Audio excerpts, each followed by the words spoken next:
nilampaso po si Abante at si Barbers ni Kaado.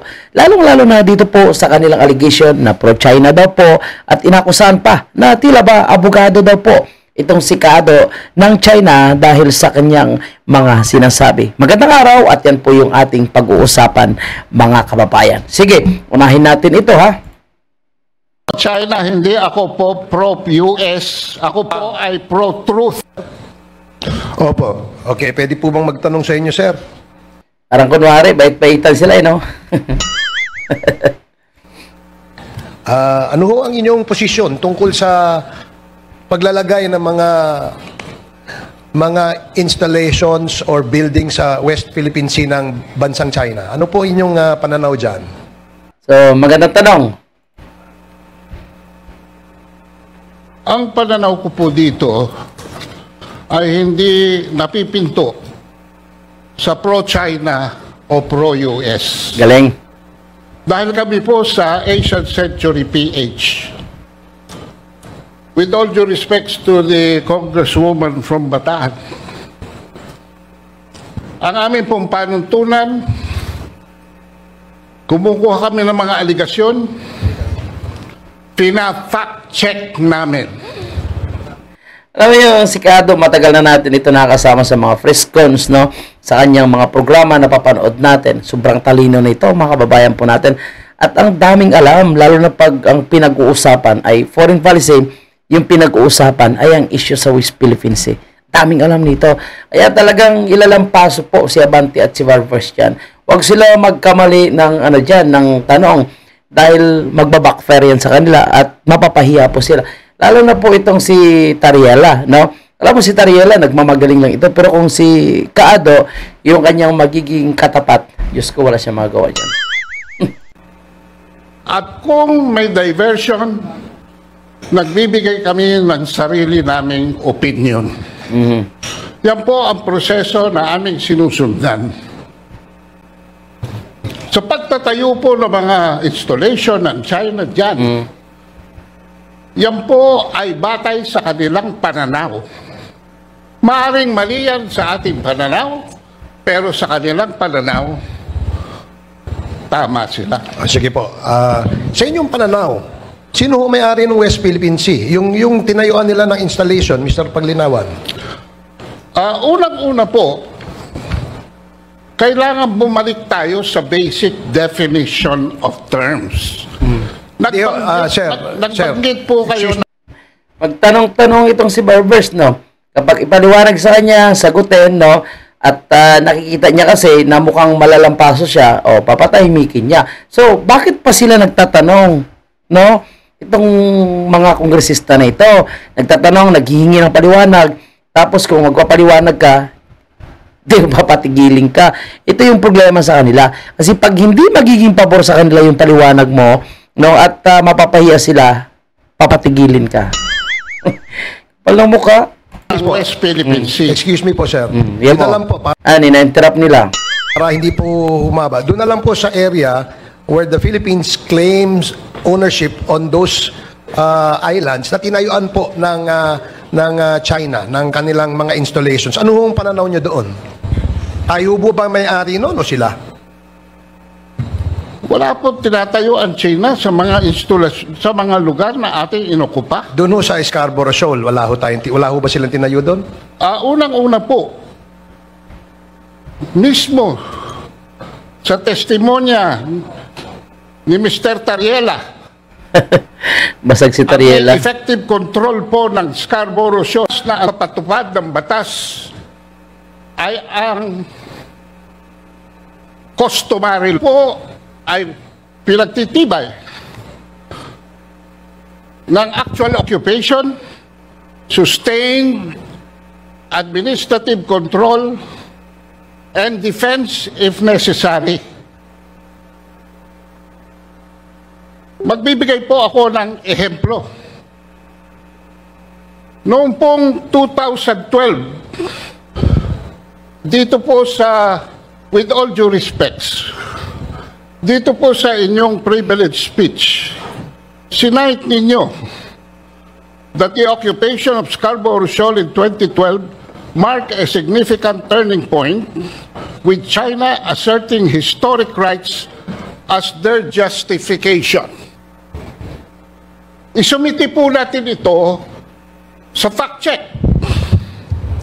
Hindi po historic rights ang pinagtitibay ng China sa Scarborough Shoal. Mr. Chair. Ang soberanya po na in-exercise ng China sa Scarborough Shoal Mr. Chair. is out of the fact that we abandoned control after the stand Okay, sige po, sir. Teka ho, para ho, medyo lumalawak na tayo kasi sa aking pananaw, I may be wrong. So, ayan. Yan na naman mga kababayan po natin. Dapat hinahayaan po nila na magpaliwanag si Kaado patungkol sa isyu ng West Philippine Sea dyan sa pag-occupy ng China, no? Para maintindihan natin lahat. And of course, gaya niyan, nandiyan si Tariela, nandiyan po yung mga nakiklaim na expert sa teritoryo natin sa West Philippine Sea. So magpaliwanag sila kasi napaka-importante na malaman po ng bawat Pilipino ano po ba yung totoo, ano yung tama. Huwag yung puro na lang sila yung papakinggan natin, no? Na kahit pa fake news po yung kanilang sinasabi, no? Kasi tayo, ulitin natin, hindi po tayo pabor na kinukuha ng China yung ating teritoryo. Hindi po tayo pabor na kukunin at kukontrolin din ng Amerika, no? Tayo ay para sa ating bansa dahil tayo ay Pilipino. Pero ang gusto natin, yung totoo. Kaya napaka-importante dahil ito na-televise mga kababayan, no? Ito na po yung pagkakataon na malaman at marinig ng taong bayan kung ano po yung totoo. At pakinggan itong sinasabi ni Kaado. Yung problema, dahil hindi matanggap nitong mga ignorante nating mga kongresista, no? Dahil against po ito sa kanilang propaganda na sirain ang China at palabasin na yung China is masama. Lahat naman halos ata ng mga produktong ginagamit, pati itong mga ginagamit, mga kongresista ito, is made in China, di ba? Pero gusto nilang sirain talaga ang imahe ng China. Hindi naman sa ganon. Dapat kung ano lang yung totoo. Kaya napaganda yung sinasabi ni Kaado, no? Siya ay hindi pro-US, siya ay hindi pro-China, siya ay pro-truth lamang. And yan, talagang pahiya sila dyan. In your case, you may also be wrong. Sabi po ng UNCLOS kasi, yung area yun ay atin. Kaya nga ang tanong ko sa inyo, ano mang inyong pananaw? Wala po kayong maipapakita Mr. sa Chair. akin Mr. Chair. sa UNCLOS na yung area na yan. Hindi ho ba naging dispute yan because nagkaroon nga ho, kaya nga ho nagkaroon ng arbitral Alam mo, lumalabas sa si Barbers dito, walang alam. Alam mo yung mga banat niya, no, ni Kaado, no? Nag-aalangan siya na sumagot. ruling noong 2016. Dahil po kiniklaim yan at tayo naman po ay kiniklaim Mga kailangan pa mag-aral talaga ni Barbers, no, bago siya makipagsagot ang kay Kaado. nating ating yan. Sige, ang Commodore arbitral Tariela, ruling, excuse me lang, sir. Mr. Wait. Excuse me, order. Commodore Tariela. Galing. Let the chair We all understand that the 2016 arbitral award has already invalidated the historic whatsoever. Alam niyo, pagpakinggan natin itong si Tariela, syempre, lahat yan papabor yan sa kanila, no? Pero dapat yung totoo na lang. Huwag yung sasabihan niya pa na huwag daw pasalitain itong si Kaado. Di siya lang magsalita. Claim of the People's Republic of China. So we should not allow Galit na galit si Akla. Mr. Ado Paglinawan saying all those lies because as I Diba? So, ang pinapalabas sila na sinungaling yung sinasabi ni Kaado. Iyon po ay nakasulat. May hawak po na dokumento si Kaado. Binabasa niya, no? At syempre, pina-fact check niya kung ano talaga yung totoo diyan sa issue sa West Philippine Sea. So, mas naniniwala po tayo doon sa may hawak na papel, no? At may pinagbabas yan kaysa isang Tariela, no? Na nagsasalita. Pero, wala naman siyang sinasite, no? Or sinasabi diyan sa mga sinasabi or sagot sa sinasabi po ni Kaado. Basta gusto niya lang palabasin na hindi papayagan na magsalita si Kaado dahil ito daw ay fake news. Di ba? said he's a pro-China fake news purveyor. Yan ang kanilang yan ang kanilang mga propaganda. Kapag nagsalita ka ng totoo, sabihin sa iyo is fake news and pro-China ka. Di ba? And we should not allow him to say those kind of things in this hallowed hall of the Laki ng mata. Galit na galit si Tariela po siya. House of Representatives. Mr. Chair, abogado po ba si Mr. Pagliao? Tingnan mo, yan ang kanilang yan ang kanilang style din nila, Abante. Nalala ko, tinanong nakaraan si Atty. Trixie, abogado ka ba? O kaya si Kaado naman, tatanungin, abogado ka ba? You can ask him. You can ask him personally. Abogado po ba Mr. kayo? Ado, you are now recognized. Chairman Abante is asking a question. Lana, lampaso si Abante. Yung mga mupon sa pagkatalo. Can answer him Mr. directly. Chair, abogado po ba kayo, Mr. Pagliawan? Hindi po. Mm. Ako po ay marunong lamang Hindi magbasa. po kayo abogado. Ano po, marunong kayong ano?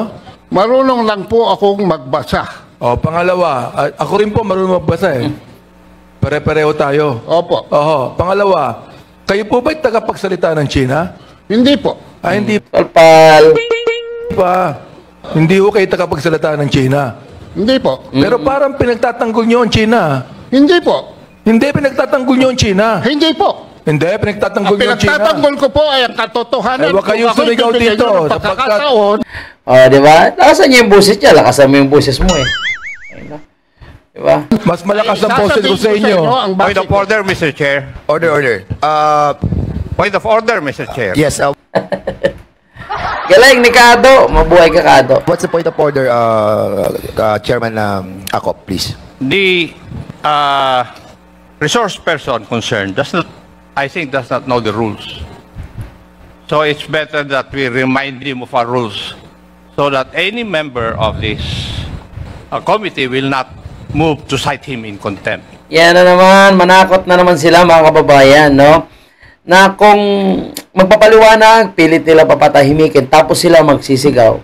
Tapos sabihin nila, rules, cite and contempt. So, buti nga, mabawasan na po yung mga yan eh. Dahil talagang mga napaka-ignorante po itong mga kongresista na ito, no? Gusto nila sila lang lagi pakinggan. So, bakit nyo pa in-invite yung mga resource person na yan, no? Kukunan ng impormasyon, kung kayo lang din pala ang magsasalita. Tapos sabihin nyo, kapag pinipilit din ng resource person, kagaya ni Kaado, yung kanyang papaliwanag, sabihin nyo na hindi alam yung rules at baka ma-cite in contempt ka. Wow!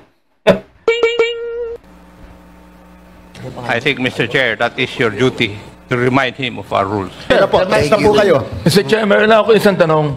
Okay. Kayo po ba ay pro-China? Wait. Pro-China ho ba kayo? Dali lang. Hindi, gusto kong sagutin niya eh. Hindi po ako pro-China, hindi ako po pro-US. Ako po ay pro-truth. Di ba? Sampal! Buti nga sa inyo, yo.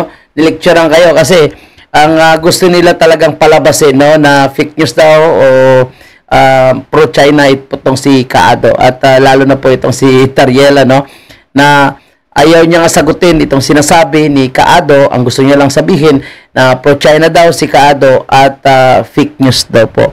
So, yan ang tao na kapag hindi kayang makipagdebate, makipagsagutan doon sa issue na gusto nilang tanungin.